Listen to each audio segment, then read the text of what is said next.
ይህ የላክብራን ፖድካስት ነው።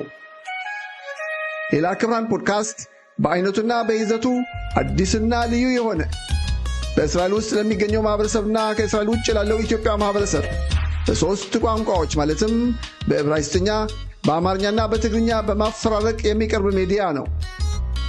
የተለያዩ ድምጾች በሚገናኙበት በዚህ ስቱዲዮ ለህብረተሰቡ ተደራሽ የማይሆኑትን የተለያዩ ጉዳዮችን፣ ፈታኝ የሆኑ ርዕሶችንና ችግሮችን በማንሳት በተለያየ የአመለካከት የእይታና የትኩረት አቅጣጫዎችን በመፈተሽ አንዱ ከሌላው የሚማማርበት እውቀት የሚቀስምበት መድረክ በመሆኑ ወርቃማው ጊዜያችሁ ከላክብራን ፖድካስት ታዳሚዎች ጋር እንድታሳልፉት ተጋብዛችኋል።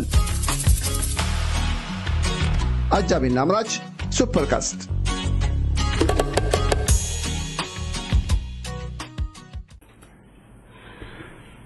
ጤና ይስጥልኝ የላክብራን ፖድካስት ተከታታዮች እንደምን ሰንብታችኋል? እንግዲህ ስቱዲያችን አቶ ካሳሁን አስናቀው ድጋሜ ጋብዘነዋል። አቶ ካሳሁን አስናቀው እንግዲህ ሁላችሁም ታውቁታላችሁ። ባለፈው ዓመት ጀምሮ እስካሁን ድረስ ብዙ ትግል እያካሄደ ያለ የህብረተሰቡ ልጅ ነው። እንደምታውቁት ድምጻቸው ያልተሰማ እስራኤላውያንና የይሁዳዊነት በሚል ርዕስ የጻፈው መጽሐፍ እያንዳንዱ ቤት ያንኳኳ ይመስለኛል። ምናልባት ያልገዛችሁ ያላነበባችሁ ካላችሁም አሁንም አለ፣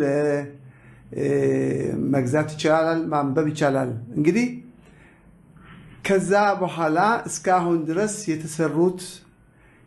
የተፈጸሙት ድርጊቶች ምንድናቸው?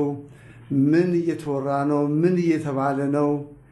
በአጠቃላይ ስላለው እንቅስቃሴ በሚመለከት እንግዲህ ለሰፊው ህዝብ በዚህ በላክብራን ፖድካስት ፕሮግራም አማካይነት ለማስረዳት እንዴት ንበል ሪፖርት እንበለው ዝግጁ ሆኖ ቀርቧልና እንግዲህ ውይይታችን እስከ ፍጻሜ ፕሮግራም ድረስ እንድትከታተሉ በአክብሮት ጋብዘናችኋል። አሁን ወደ ውይይቱ። ጤና ይስጥልኝ አቶ ካሳሁን። አብሮ ይስጥልን ጋዜጠኛ ላክብራን። እንኳን ደህና መጣ።